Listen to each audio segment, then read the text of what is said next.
राम भक्तों, आज हम आपको सुनाएंगे एक निर्मल भक्त की कथा। भक्त धन्ना जी का जन्म मुंबई के पास दुहान गांव में एक जाट घराने में हुआ। उनके माता पिता कृषि और पशुपालन करके अपना जीवन यापन करते थे। वह बहुत निर्धन थे। जैसे ही धन्ना बड़ा हुआ, उसे भी पशु चराने के काम में लगा दिया गया। वह प्रतिदिन पशु चराने जाया करता। गांव के बाहर ही कच्चे तालाब के किनारे एक ठाकुर द्वार था, जिसमें बहुत सारी ठाकुर जी की मूर्तियां रखी हुई थी। लोग प्रतिदिन वहां आकर माथा टेकते व भेंट अर्पण करते थे। धन्ना पंडित को ठाकुरों की पूजा करते, स्नान करवाते व घटियां खड़काते रोज देखता। अल्प बुद्धि का होने के कारण वह समझ नहीं पाता। एक दिन उसके मन में आया कि देखते हैं कि क्या है। उसने एक दिन पंडित जी से पूछा कि आप मूर्तियों के आगे बैठकर क्या करते हो? पंडित जी ने कहा, ठाकुर जी की सेवा करते हैं, जिनसे कि मनोकामनाएं पूर्ण होती हैं। धन्ना ने कहा, यह ठाकुर जी मुझे भी दे दो। उससे छुटकारा पाने के लिए पंडित जी ने कपड़े में पत्थर लपेटकर दे दिया। घर जाकर धन्ने ने पत्थर को ठाकुर जी समझकर स्नान कराया और भोग लगाने के लिए कहने लगा। उसने ठाकुर जी के आगे बहुत मिन्नतें की। धन्ने की कसम खा ली कि यदि ठाकुर जी आप नहीं आएंगे तो मैं भी भूखा ही रहूँगा। उसका यह प्रण देखकर प्रभु प्रकट हुए तथा रोटी खाई व लस्सी पी। इस प्रकार धन्ना ने अपने भोलेपन में पूजा करने और साफ मन से पत्थर भी पूजने पर भगवान को पा लिया। जब धन्ने को लगन लगी, उस समय उसके माता पिता बूढ़े हो चुके थे और अकेले नवयुवक था। उसे ख्याल आया कि ठाकुर जी को पूजा से खुश करके यदि सब कुछ हासिल किया जा सकता है तो उसे अवश्य ही यह करना होगा, जिससे घर की गरीबी चली जाए तथा सुख आए। ऐसा सोचकर ही वह पंडित जी के पास गया। पंडित जी ने पहले ठाकुर जी देने से मना कर दिया कि वह ठाकुर जी की पूजा अकेले नहीं कर पाएगा।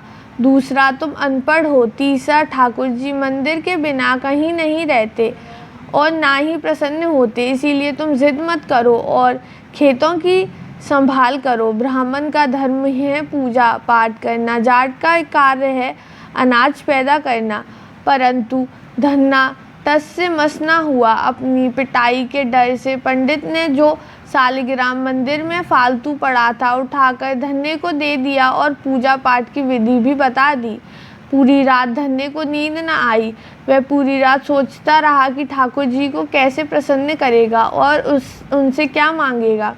सुबह उठकर उसने अपने नहाने के बाद ठाकुर जी को स्नान कराया। भक्ति भाव से बैठकर लस्सी रेड़की व रोटी पकाई। उसने प्रार्थना की, हे प्रभु भोग लगाओ।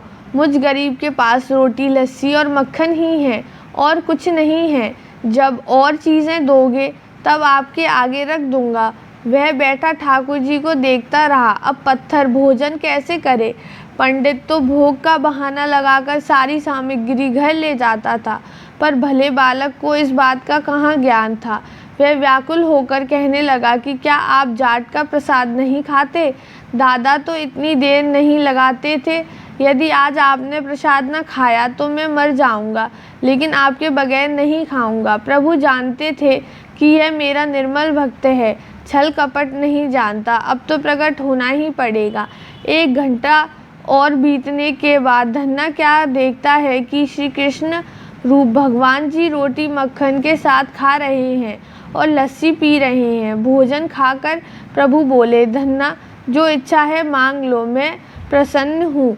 धन्ने ने हाथ जोड़कर विनती की, भाव जो तुम्हारी भक्ति करते हैं तू उनके कार्य संवार देता है। मुझे गेहूँ दाल व घी दीजिए, मैं खुश हो जाऊंगा।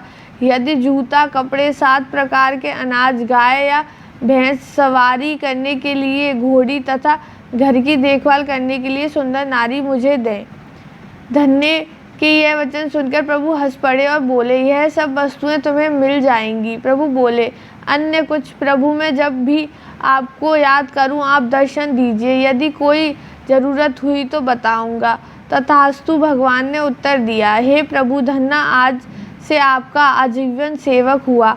आपके अलावा इस किसी अन्य का नाम नहीं लूँगा। धन्ना खुशी से दीवाना हो गया। उसकी आंखें बंद हो गईं। जब आंखें खोली तो प्रभु वहाँ नहीं थे। वह पत्थर का सालग्राम वहाँ रखे थे। उसने बर्तन में बचा हुआ प्रसाद खाया, जिससे उसे 3 लोगों का ज्ञान हो गया। प्रभु के दर्शनों के कुछ दिन पश्चात धन्ना के घर सारी खुशियाँ आ गईं।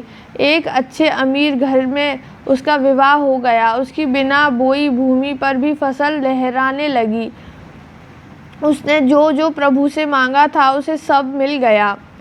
किसी ने धन्य को कहा, चाहे प्रभु तुम पर प्रसन्न हैं, तुम्हें फिर भी गुरु धारण करना चाहिए। उसने स्वामी रामानंद जी का नाम बताया। एक दिन अचानक ही रामानंद जी उधर से निकले। भक्त धन्य ने दिल से उनकी खूब सेवा की तथा दीक्षा की मांग की। रामानंद जी ने उनकी विनती स्वीकार कर ली और दीक्षा देकर धन्य को अपना शिष्य बना लिया। धन्य भगवान के नाम का सुमिरन करने लगा। बोलो जय जय श्री राधे श्याम।